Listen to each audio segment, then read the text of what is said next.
नमस्ते छात्रों। इससे पहले के भाग में हमने परीक्षा की तैयारी के बारे में सीखा था। इस सत्र में हम उसके बारे में और विस्तार में जानेंगे। अब आपके लिए एक प्रश्न है। जब आप मीठा शब्द सुनते हैं तो आपको शायद हलवा, लड्डू, गन्ना इत्यादि का ख्याल आता होगा। इसी तरह जब आप परीक्षा शब्द सुनते हैं तब सबसे पहले आपके दिमाग में कौन सा शब्द आता है? हम परीक्षा की तैयारी 3 चरणों में कर सकते हैं। परीक्षा के एक दिन पहले, परीक्षा के दिन और परीक्षा के बाद का दिन। हम एक एक करके इन तीनों चरणों के बारे में जानेंगे। अब एक परिस्थिति पर ध्यान दीजिए। इकबाल और मुकुल मित्र हैं। मुकुल के माता पिता दूसरे शहर में किसी काम से गए हैं, इसीलिए वह इकबाल के घर ठहर कर परीक्षा की तैयारी कर रहा है। इकबाल हिंदी की तैयारी कर रहा है, जो कि उनकी पहली परीक्षा थी। पर उसने देखा कि मुकुल गणित की तैयारी कर रहा था।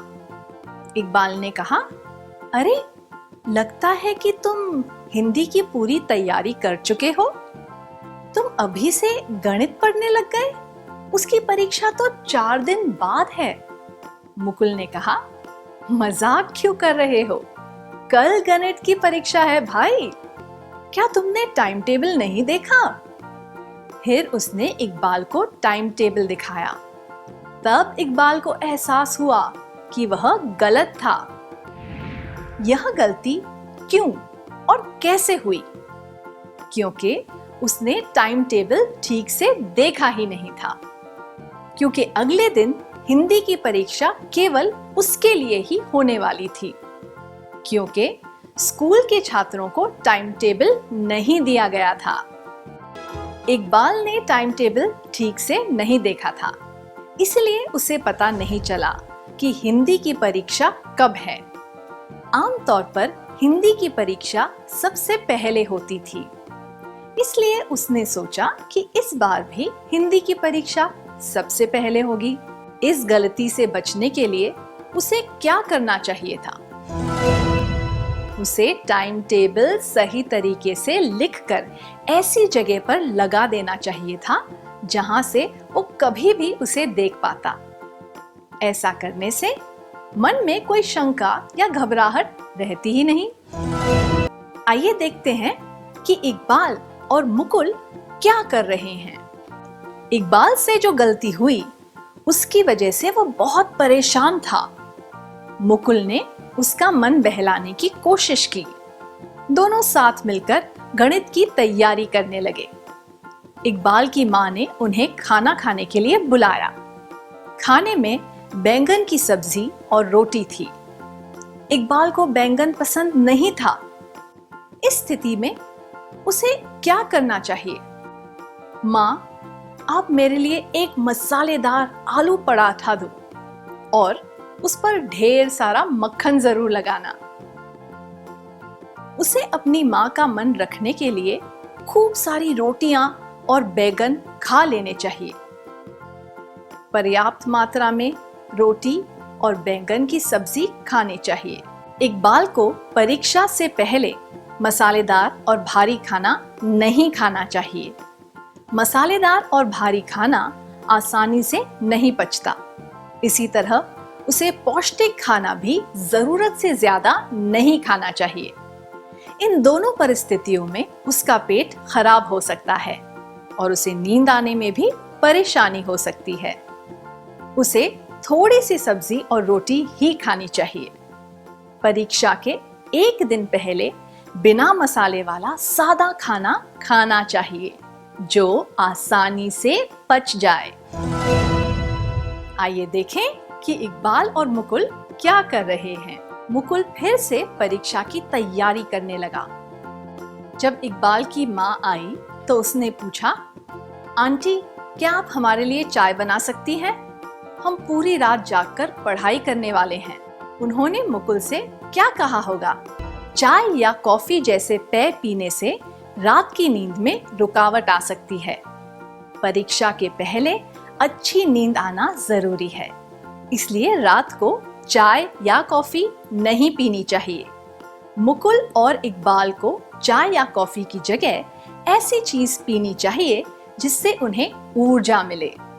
उन्हें परीक्षा से पहले कम से कम 6 से 7 घंटों की नींद जरूर लेनी चाहिए।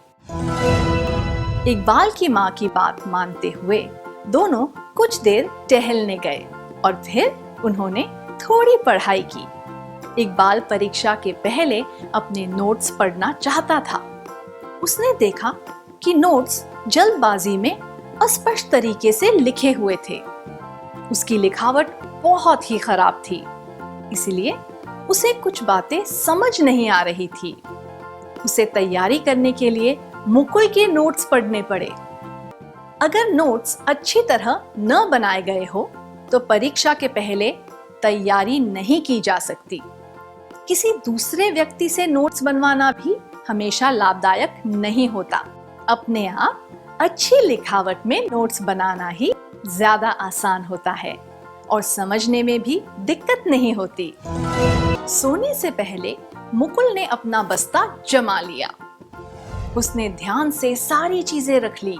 अगले दिन की परीक्षा के notes, pen pencil, hall ticket और परीक्षा के लिए प्रवेश पत्र, आईडी कार्ड। पर मुकुल के कहने के बावजूद इकबाल ने अपना बस्ता नहीं जमाया।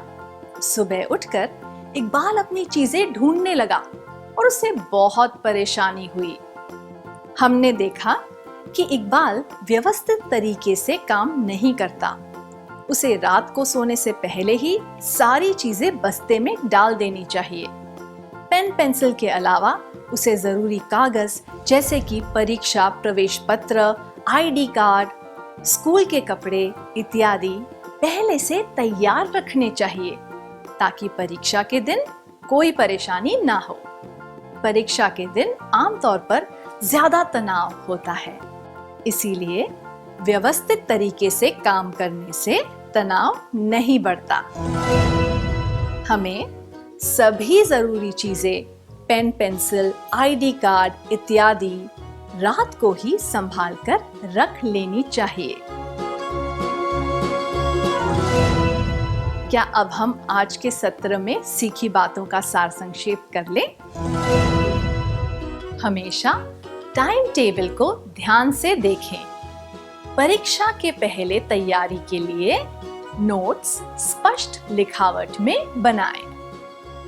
परीक्षा के एक दिन पहले पौष्टिक और स्वच्छ भोजन खाएं। चाय, कॉफी इत्यादि ऐसी चीजें ना पिएं।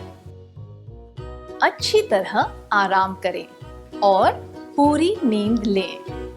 पूरी तैयारी कर लें। पढ़ाई सामग्री जैसे कि पेन पेंसिल इत्यादि।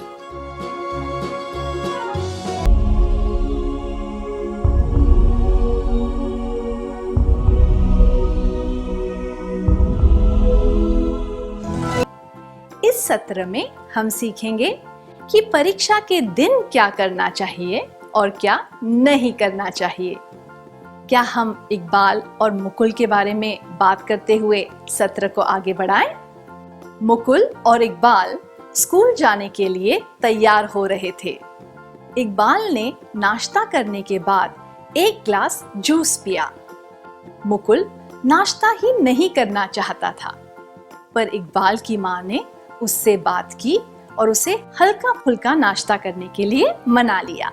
जी हाँ, अगर आप भूखे पेट परीक्षा देने जाएंगे तो आपको थकान, चक्कर या ऐसी कोई अन्य समस्या हो सकती है। आप में परीक्षा देने की ताकत नहीं रहेगी। विशेषज्ञों का मानना है कि शरीर में तरल पदार्थों की कमी से ऐंठन आने लगती है। हल्का नाश्ता करने से और कुछ पौष्टिक पीने से शरीर में पानी की कमी नहीं रहती और ऐंठन भी नहीं आती। जैसा कि मैंने पहले कहा था, परीक्षा के दिन और उसके एक दिन पहले हमें ऐसा खाना खाना चाहिए जो पौष्टिक हो और आसानी से पच जाए। आवश्यकता के अनुसार पानी पीना चाहिए। जरूरत से ज्यादा पानी नहीं पीना चाहिए। नाश्ते के बाद मुकुल स्कूल जाने के लिए तैयार था। इकबाल ने कहा, स्कूल बस आने में अभी 15 मिनट है, हम 5 मिनट बाद भी निकल सकते हैं। मुकुल ने कुछ जवाब दिया। उसके बाद इकबाल ने कहा, तुम सही कह रहे हो, चलो हम स्कूल के लिए रवाना हो जाते हैं। वे दोनों स्कूल जाने के लिए निकल गए।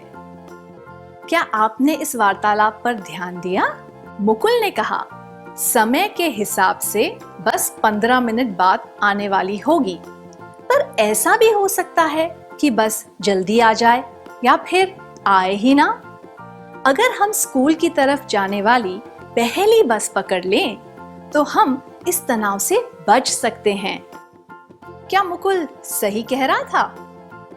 जी हाँ, तनाव से बचने के लिए यह बेहतर होगा कि हम समय से पहले स्कूल पहुंच जाएं।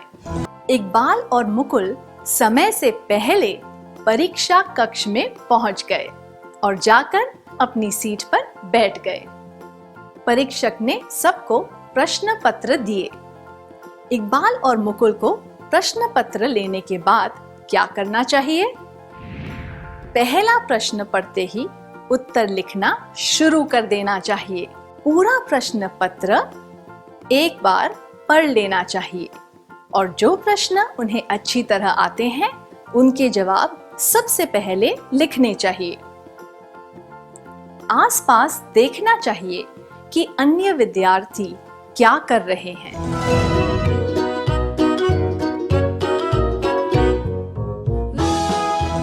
हमें सारे प्रश्न एक बार पढ़ लेने चाहिए और फिर जिन प्रश्नों के उत्तर अच्छी तरह पता हो, वो सबसे पहले लिखने चाहिए। इससे हमें ये पता चल जाएगा कि हमें सही प्रश्न पत्र मिला है या नहीं, और हम ये भी समझ पाएंगे कि प्रत्येक प्रश्न का उत्तर देने में हमें कितना समय लगेगा। यह तरीका अपनाने से हम परीक्षा अच्छी तरह दे पाएंगे, पर यह ध्यान रखना चाहिए कि प्रश्न पत्र पढ़ने में और प्रत्येक जवाब लिखने में कितना समय लगेगा, यह तय करने में हमें ज्यादा समय नहीं लगाना चाहिए, नहीं तो हमें परीक्षा के लिए पूरा समय नहीं मिलेगा। आइए देखते हैं कि अंग्रेजी की परीक्षा के दिन इकबाल के साथ क्या हुआ। अंग्रेजी के प्रश्न पत्र में उसकी मनपसंद कविता के बारे में एक निबंध वाला प्रश्न था। प्रश्न देखकर इकबाल बहुत खुश हुआ और उत्तर लिखने में खो गया। जब परीक्षक ने घोषणा की कि केवल आधा घंटा बचा है, तब उसे एहसास हुआ कि अभी उसे कई प्रश्नों के उत्तर लिखने हैं। वह फटाफट सारे उत्तर लिखने लगा। इस परिस्थिति से बचने के लिए उसे क्या करना चाहिए था? उसे प्रत्येक प्रश्न के लिए सोच समझकर समय देना चाहिए था। फटाफट उत्तर लिखने की जगह उसे बाकी के प्रश्न छोड़ देने चाहिए थे। परीक्षा पूरी होने की घंटी बजने के बाद भी उसे उत्तर लिखते रहने चाहिए थे।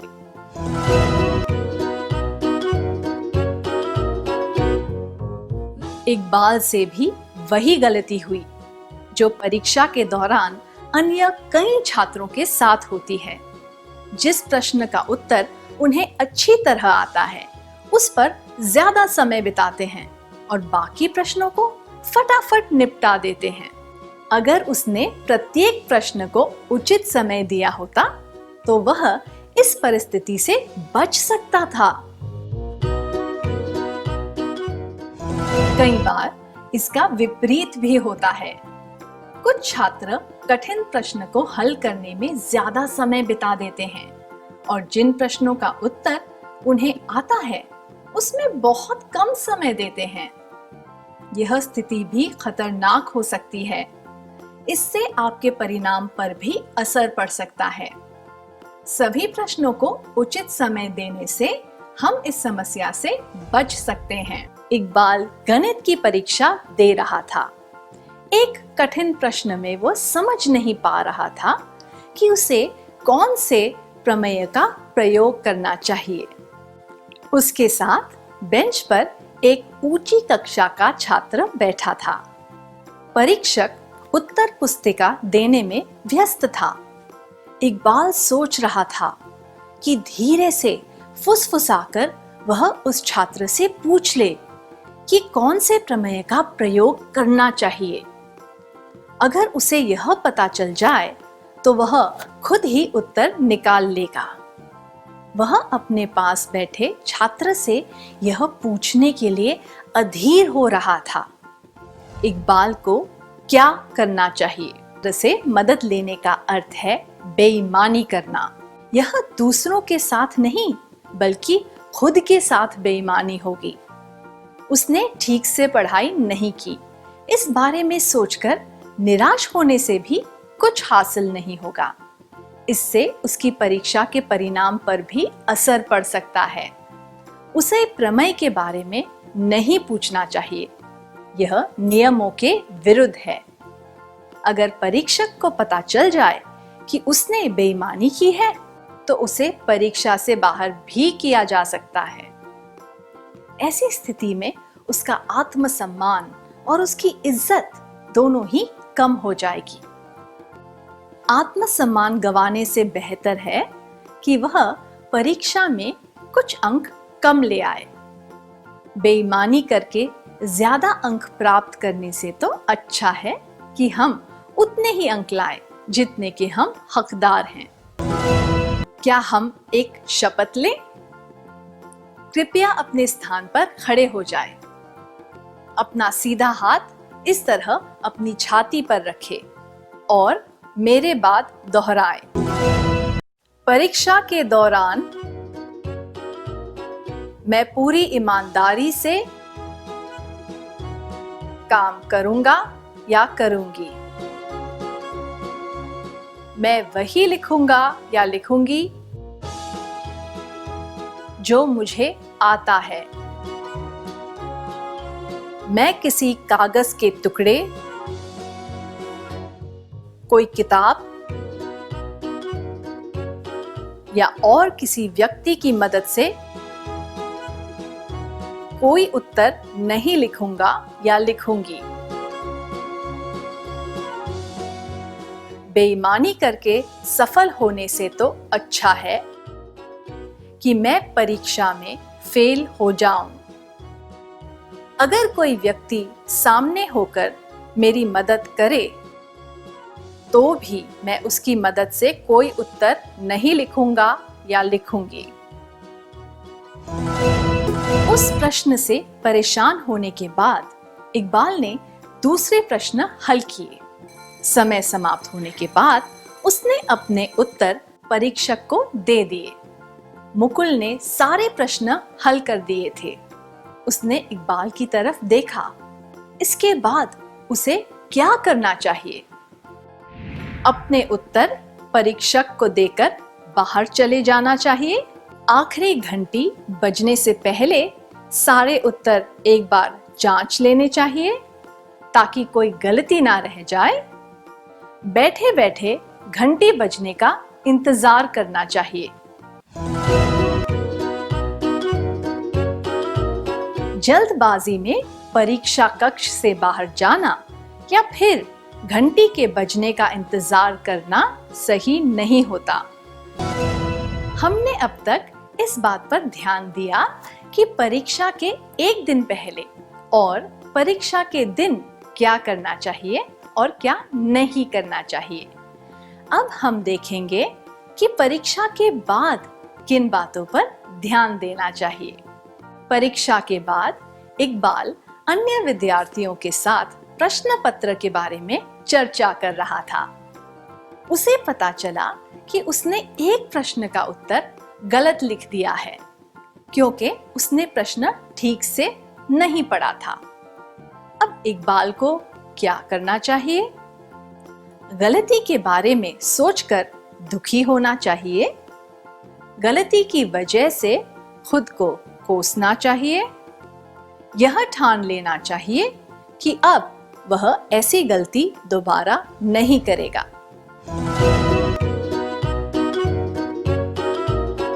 दुखी होना या खुद को कोसना व्यर्थ होगा। इससे बेहतर तो यह होगा कि वह इस अनुभव से कुछ सीखे। इसलिए सबसे उचित यही होगा कि वह ठान ले कि ऐसी गलती फिर से नहीं करेगा। मुकुल ने बाहर आकर देखा कि इकबाल 2 विद्यार्थियों के साथ प्रश्न पत्र के बारे में चर्चा कर रहा है। उसने इकबाल से कहा, जो परीक्षा हो गई उसके बारे में भूल जाओ, चलो घर चले। मुकुल इकबाल को वहां से क्यों ले गया? जो परीक्षा हो चुकी है उसके बारे में ज्यादा सोचना उचित नहीं होता। उससे तो केवल तनाव बढ़ता है और समय भी बर्बाद होता है। इकबाल को अपना मन बहलाना चाहिए और आने वाली परीक्षा पर ध्यान देना चाहिए। जिस चीज को बदला नहीं जा सकता उसके बारे में सोचने से कोई फायदा नहीं। उसने जो गलतियां की थी उन्हें दोहराना नहीं चाहिए। आत्मविश्वास और सकारात्मक सोच से ही आगे बढ़ने की मदद मिलती है। इकबाल और मुकुल घर पहुंच गए। उनकी अगली परीक्षा 1 दिन के बाद है। उन्हें क्या करना चाहिए? खाना खाकर कुछ देर आराम करना चाहिए और उसके बाद अगली परीक्षा की तैयारी करनी चाहिए। घर पहुंचते ही अगली परीक्षा की तैयारी शुरू कर देनी चाहिए। खाना खाते समय भी पढ़ाई करते रहना चाहिए। उचित उत्तर है खाना खाकर कुछ देर आराम करना चाहिए और उसके बाद अगली परीक्षा की तैयारी करनी चाहिए, क्योंकि परीक्षा के बाद पौष्टिक खाने की और आराम की आवश्यकता होती है। जैसा कि हम सब जानते हैं, परीक्षा के समय काफी तनाव होता है। इसलिए शरीर में ऊर्जा बनाए रखना और दिमाग को ताजा रखना जरूरी है। उचित भोजन और आराम से हमारा शरीर स्वस्थ महसूस करता है। क्या अब हम आज के सत्र में सीखी हुई बातों का सार संक्षेप कर लें? परीक्षा के दिन हल्का और पौष्टिक खाना खाएं। उचित मात्रा में पानी पिएं। समय से पहले परीक्षा कक्ष में पहुंच जाएं। घबराएं नहीं, सकारात्मक सोच रखें। सभी प्रश्नों के जवाब देने के लिए उचित समय रखें। परीक्षा के दौरान यह करें: प्रस्तुत करने योग्य उत्तर पुस्तिका, पूरे जवाब लिखें, समय का प्रबंधन, उत्तर की रूपरेखा बनाना, यह ना करें, इधर उधर देखना, छोटी मोटी गलतियां, ईमानदारी से काम करें, परीक्षा कक्ष से बाहर निकलने की जल्दबाजी में ना रहें। परीक्षा के बाद जो गलतियां हो गई हैं, उनके बारे में ज्यादा ना सोचें और समय बर्बाद ना करें। खाना खाकर और आराम करके अगली परीक्षा पर ध्यान दें। इतनी अच्छी तरह सार संक्षेप करने के लिए धन्यवाद।